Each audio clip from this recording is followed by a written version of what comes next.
Assalamualaikum warahmatullahi wabarakatuh. Alhamdulillah alladzi hadana lihada wa ma kunna linahtadiya laula an hadanallah. Asyhadu an la ilaha illallah wahdahu la syarikalah wa asyhadu anna Muhammadan abduhu wa rasuluh. Allahumma shalli ala Muhammadin wa ala alihi wa ashabihi ajma'in, amma ba'd.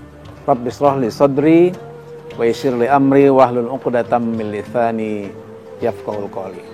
Raditu billahi robba wa bil islam madina wa bi Muhammadin nabiyya wa rasulah.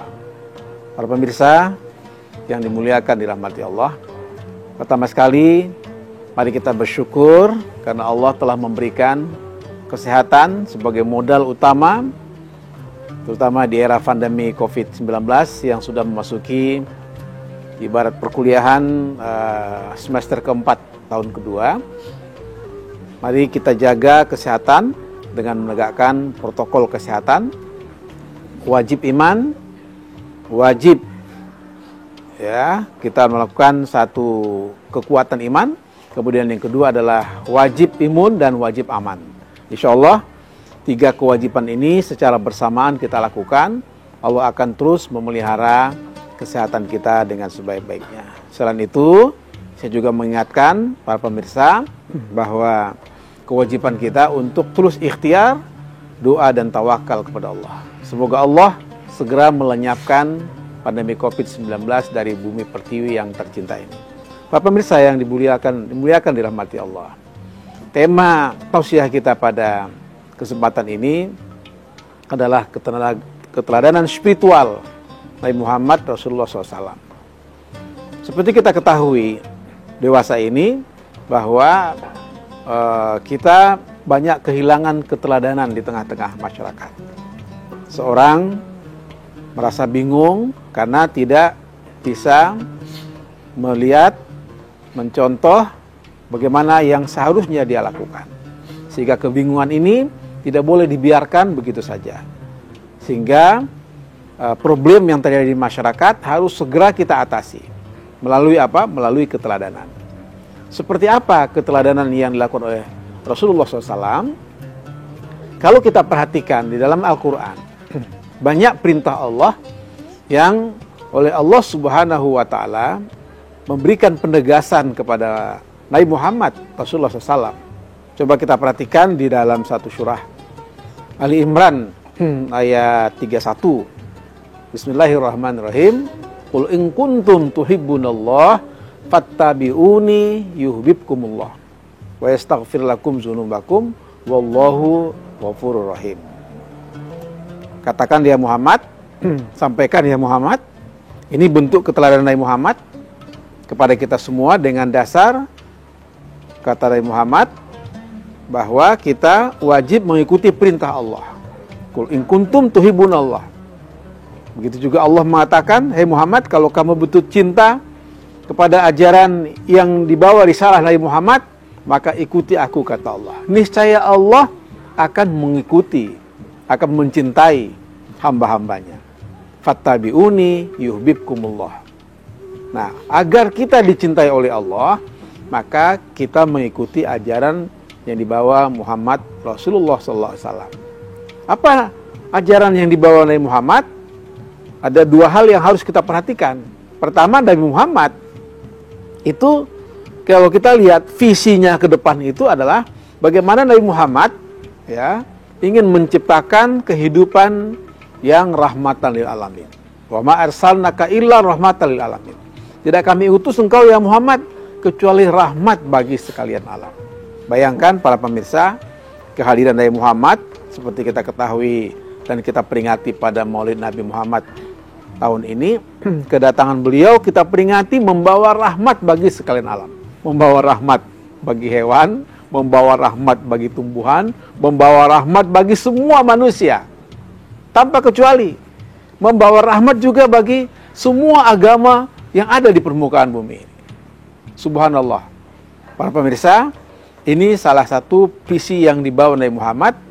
Nah, kemudian misinya bahwa beliau membawa risalah. Risalah apa yang dibawa Nabi Muhammad?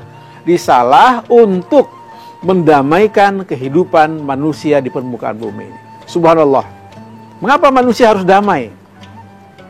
Mengapa harus manusia saling mencintai? Mengapa manusia harus saling mengasihi? Jawabnya, sehari-hari kita diajarkan untuk memulai segala perbuatan dengan Bismillahirrahmanirrahim. Dengan nama Allah yang Maha Pengasih lagi Maha Penyayang. Jadi kasih sayang Allah itu akan diturunkan Allah ya kepada hambanya. Kasih sayang Allah itu akan diturunkan kepada alam semesta sebagai risalah yang dibawa Nabi Muhammad, karena kita yakin dan percaya bahwa ajaran Nabi Muhammad itu membawa visi menjadi rahmat bagi sekalian alam dan sekaligus misi untuk mendamaikan kehidupan manusia yang ada di permukaan bumi ini. Jika dua hal ini dapat kita pahami dengan baik, maka dua hal ini pula yang harus kita jadikan sebagai pondasi untuk mengikuti apa yang diperintahkan Allah. Qul in kuntum tuhibbunallah. Katakan Muhammad, jika kamu cinta, maka ikutilah aku, kata Allah, fattabi'uni yuhibbukumullah. Niscaya Allah akan mencintai. Allah mencintai itu dengan syarat juga, yaitu wa yastaghfir lakum dzunubakum. Allah akan mengampuni dosa-dosa yang diperbuat oleh manusia. Jadi dosa apapun yang dilakukan oleh manusia, Allah ampuni ketika kita terus beristighfar, istighfar, bertaubat dengan sesungguhnya. Ya, jangan tunda-tunda kesempatan untuk bertaubat.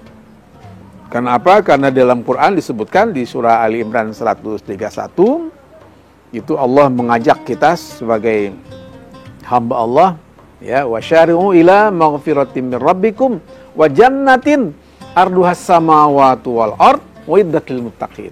Bersegeralah minta ampun kepada Allah, kata Allah. Kenapa? Karena ampunan Allah itu adalah seluas langit dan bumi. Jadi kalau ada di antara kita yang mengatakan, nanti aja saya minta ampun sama Allah, usia saya masih muda, jangan tunda-tunda. Ya, terus terang aja, karena usia tua, muda, besar, kecil, ya pasti dipanggil oleh Allah, pasti wafatkan oleh Allah, tidak tahu kita kapan. Ya, itu rahasia Allah Subhanahu wa taala. Karena itu bersegera minta ampun. Wasyari'u ila maghfiratin min rabbikum.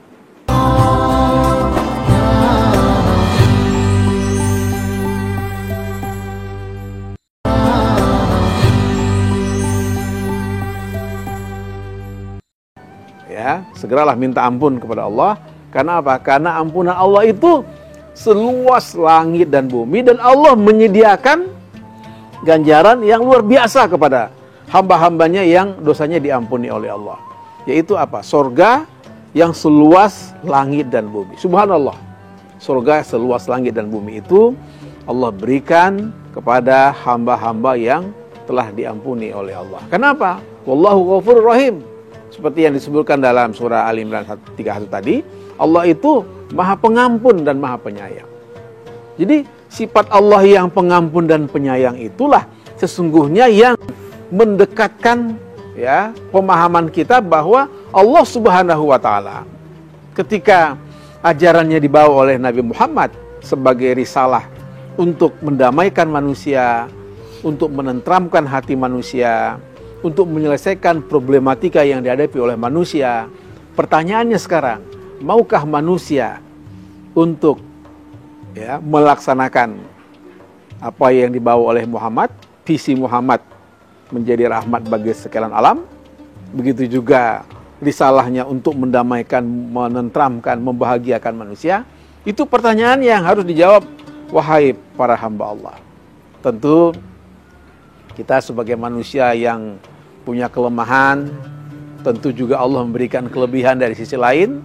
Nah, aspek kelebihan itulah yang kemudian kita harus pupuk dengan baik. Kelebihan kita antara lain Allah memberikan keutamaan kepada manusia mempunyai akal pikiran yang cerdas. Jadi saya sering mengatakan kelebihan manusia itu diberi oleh Allah antara lain ada 5 kecerdasan. Pertama adalah kecerdasan spiritual. Nah, karena tema kita terkait dengan spiritual, maka kecerdasan spiritual ini harus terus-menerus kita pelihara dengan baik. Bagaimana cara memelihara spiritual kita? supaya kita cerdas.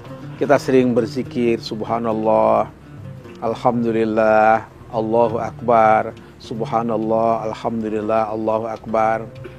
Ya, ketika kita berhadapan dengan kesulitan, kita subhanallah, alhamdulillah, Allahu Akbar. Ini salah satu ciri spiritual seorang yang insya Allah akan menanamkan satu kekuatan, kecerdasan spiritual bagi manusia. Nah, kecerdasan yang kedua adalah kecerdasan intelektual. Kecerdasan intelektual ini tidak sekedar cerdas untuk mengingat, menghafal. Tetapi kecerdasan ini harus menjadi bagian dari kecerdasan spiritual tadi. Mengapa? Karena kita tidak bisa berzikir dengan baik kalau tidak kita ingat dengan akal pikiran yang sehat. Jadi akal pikiran yang sehat ini harus kita gunakan untuk memahami ayat-ayat Allah. Itu yang kedua. Yang ketiga adalah kecerdasan emosional. Para pemirsa, kecerdasan emosional ini seperti kita ketahui bahwa salah satu kelebihan dan juga sekaligus kelemahan diberikan Allah kepada manusia, bahwa manusia punya emosi. Emosi itu bisa energi positif, bisa energi negatif. Kalau emosinya berlebihan, dia kemudian marah. Marahnya melampaui dari kesanggupannya untuk menahan diri. Maka inilah yang kemudian menimbulkan apa yang kita sebut dengan sikap-sikap yang anarkis, ya. Emosi yang berlebihan itu bisa menimbulkan loss control terhadap dirinya, sehingga dia marah berlebihan, dan menurut ahli kedokteran marah yang berlebihan itu bisa menurunkan imunitas kita.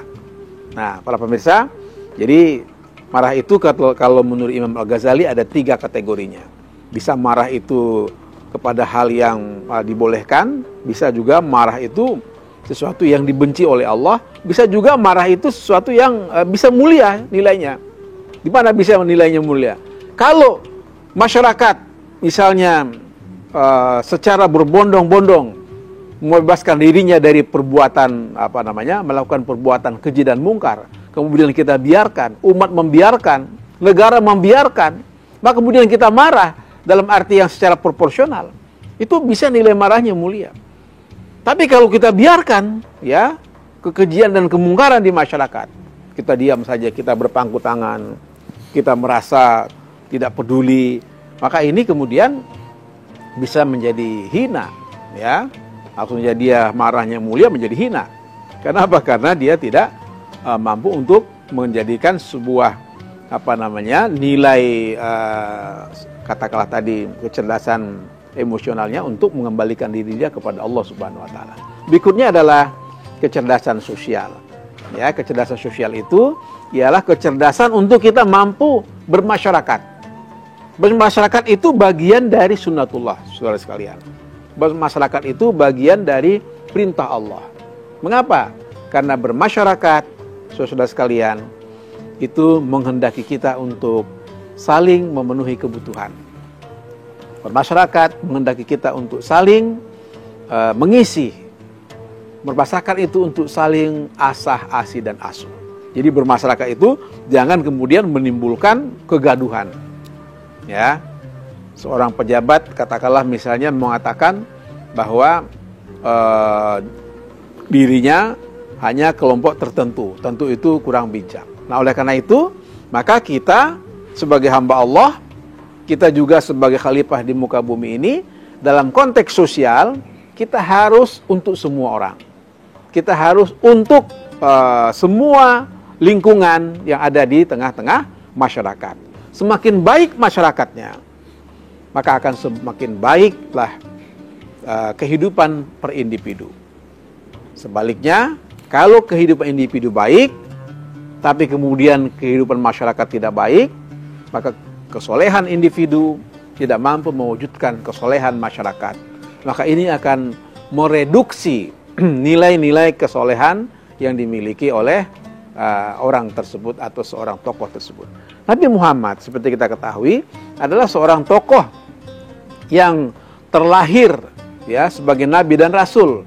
Contoh yang beliau tampakkan ke permukaan tidak sekedar contoh bagi diri dan keluarganya, tapi contoh dalam kehidupan bermasyarakat, contoh dalam kehidupan bernegara, sehingga beliau mampu mewujudkan sebuah tatanan masyarakat Madinah menjadi negara Madinah. Subhanallah. Ini karena kecerdasan sosial yang dimiliki oleh Nabi Muhammad yang kita jadikan sebagai contoh dan teladan.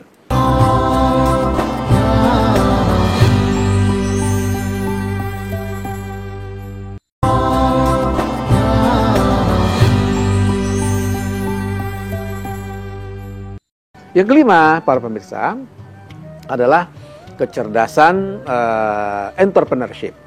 Seperti kita ketahui, Nabi Muhammad itu pada usia belasan tahun beliau sudah menjadi seorang pedagang. Bayangkan, ya, di usia 11 tahun, 11-an sampai 18 sampai 25 tahun beliau dibawa oleh pamannya berdagang ke negeri Syam. Disitulah kemudian Khadijah jatuh hati kepada Nabi Muhammad. Kenapa? Karena keteladanan Nabi Muhammad yang jujur dalam berdagang. Keteladanan kepada Nabi Muhammad yang selain jujur, dia cekatan, kemudian dia mampu, istilah kalau sekarang itu, menaikkan omset perdagangan. Sehingga Khadijah sebagai seorang janda yang kaya raya jatuh hati kepada Nabi Muhammad. Kemudian Nabi Muhammad, Rasulullah SAW, yang kemudian setelah diangkat menjadi Rasul, ya, pada usia yang ditentukan oleh Allah untuk mendapatkan wahyu. Nah, coba kita perhatikan ya. Nah, kemudian ya di usia 40 tahun itu dia kemudian bisa menyebarkan ajaran Islam. Jadi Nabi Muhammad itu bukan seorang tokoh yang tiba-tiba jadi, ya, Nabi dan Rasul, tapi dia dimulai dari awalnya. Coba baca sejarahnya, penggembala kambing. Kemudian dia menjadi pedagang. Ya, hidupnya, masya Allah, hidupnya dalam kondisi yang serba kekurangan. Ya, ibunya sudah meninggal masih di waktu beliau masih muda. Bapaknya juga begitu. Tapi dengan tekad, ya, dengan kesungguhan beliau, dengan keteladanan yang beliau berikan, alhamdulillah bisa mengubah tatanan dunia. Jadi, para pemirsa, kalau kita perhatikan, keteladanan yang sekarang ini begitu mahal nilainya, begitu langka. Tapi ketika Nabi Muhammad membuktikan keteladanan itu kepada semua pihak, bahkan semua sejagat raya, maka Rasulullah berhasil untuk memberikan keteladanan kepada semua orang. Subhanallah, ini 5 kelebihan yang kecerdasan diberi Allah kepada kita manusia. Ya, saya ulangi, pertama tadi adalah kecerdasan spiritual, yang kedua adalah kecerdasan intelektual, yang ketiga adalah kecerdasan emosional, yang keempat adalah kecerdasan sosial, dan yang kelima adalah kecerdasan entrepreneurship. Entrepreneurship itu kalau dalam bahasa sekarang, kalau di dalam Al-Quran disebut dengan bahasa tijaroh, ya. Dan tijaroh ini seperti kita ketahui di dalam Islam sangat diperintahkan agar umatnya mandiri. Kenapa? Karena dalam perdagangan ini atau perniagaan ini, dalam bahasa Quran disebut juga dalam bahasa perniagaan, maka ini Allah berikan rezeki yang terbuka luas sekali. Coba kita lihat dalam Quran. Di surah As-Saff ayat 10 dan 11. Bismillahirrahmanirrahim. Ya, kata Allah dalam ayat ini secara jelas dan gamblang, ya, kepada kita sebagai orang yang beriman, ya ayyuhalladzina amanu hal adullukum ala tijaratin tunjikum min azabin alim. Tu'minuna billahi wa rasulihi wa tujahiduna fi sabilillah bi amwalikum wa anfusikum dzalikum khairul lakum in kuntum ta'lamun. Subhanallah. Hai orang beriman, kata Allah, maukah kamu aku tunjukkan kepada sebuah perniagaan yang menghindarkan kamu dari azab yang pedih. Jadi tijaroh di sini perniagaan seperti yang digambarkan dalam sejarah Nabi Muhammad itu ternyata mampu menghindarkan kita dari azab yang pedih, baik azab di dunia maupun azab di akhirat. Karena itu sebagai seorang muslim yang berniaga, apapun status sosialnya, perniagaan dalam bentuk jasa, perniagaan dalam bentuk pertanian dan segala macam profesi yang dimiliki oleh kita umat manusia. Ketika Allah mengatakan, maukah kamu aku tunjukkan kepada sebuah perniagaan yang menghindarkan kamu dari azab yang pedih? Tentu kita sebagai orang beriman menjawab dengan tegas, tu'minuna billahi wa rasulihi wa tujahiduna fi sabilillah bi amwalikum wa anfusikum dzalikum khairul lakum in kuntum ta'lamun. Kalau kamu mau, kata Allah. Ingat saudaraku sekalian, kalau kita mau, tentu kita jawab dengan mau. Kenapa? Karena kita ini orang beriman. Maka berjuanglah dengan sungguh-sungguh di jalan Allah. Kemudian dengan mengorbankan harta dan diri kamu, karena itulah yang lebih baik bagi kamu jika kamu benar-benar mengetahui. Oleh karena itu, dalam tausiah ini saya memberikan beberapa poin penting ya. Pertama tadi adalah, mari kita jadikan Rasulullah SAW sebagai seorang teladan, baik dalam bidang spiritual, bidang sosial, bidang ekonomi, dan lain sebagainya. Dan yang kedua, khusus dalam bidang spiritual, mari kita perkuat ya nilai-nilai keimanan dan ketakwaan kita di dalam menghadapi tantangan zaman yang semakin ke depan semakin sulit dan semakin kompleks. Dan yang ketiga adalah kaitannya dengan bagaimana kita ya berhasil dalam mengembangkan misi ya apa yang dibawa oleh Nabi Muhammad SAW, yaitu harus kita jadikan dakwah sebagai bagian dari kehidupan. Saya sering mengatakan dakwah itu adalah merupakan jiwa dan semangat kita untuk menghidupkan komunitas sosial yang ada di masyarakat. Dan yang keempat, kaitannya dengan kehidupan sosial kita, yaitu mari kita jadikan kehidupan sosial yang baik, yang oleh Allah menyebutkan adalah bahwa kita adalah umat yang terbaik. Kata Allah, kuntum khaira ummatin ukhrijat linnas ta'muruna bil ma'ruf wa tanhauna 'anil munkar wa tu'minuna billah. Kata Allah, kamu adalah sebaik umat. Umat yang seperti apa? Umat yang mampu, kata Allah, ta'muruna bil ma'ruf wa tanhauna 'anil munkar. Untuk senantiasa mengajak berbuat baik dan mencegah dari perbuatan keji dan mungkar. Oleh karena itu, para pemirsa, mari kita jadikan peringatan Maulid Nabi Muhammad Rasulullah SAW sebagai momentum untuk kita terus bangkit dan untuk kita terus maju menata kehidupan yang lebih baik, kehidupan yang optimis ke depan, sehingga kita dapat berhasil untuk mengembangkan dakwah di tengah-tengah masyarakat. Saya kira itu yang dapat saya sampaikan. Mudah-mudahan dalam tausiah ini bisa memberikan satu motivasi kepada para pemirsa dan kita semua dalam rangka kita menjadikan Nabi Muhammad sebagai contoh teladan, terutama dalam aspek spiritual, untuk memperkuat keimanan, ketakwaan dalam kondisi kehidupan sosial di tengah-tengah masyarakat yang lebih baik tentunya. Terima kasih. Hadanallahu wa iyyakum ajmain. Wassalamualaikum warahmatullahi wabarakatuh.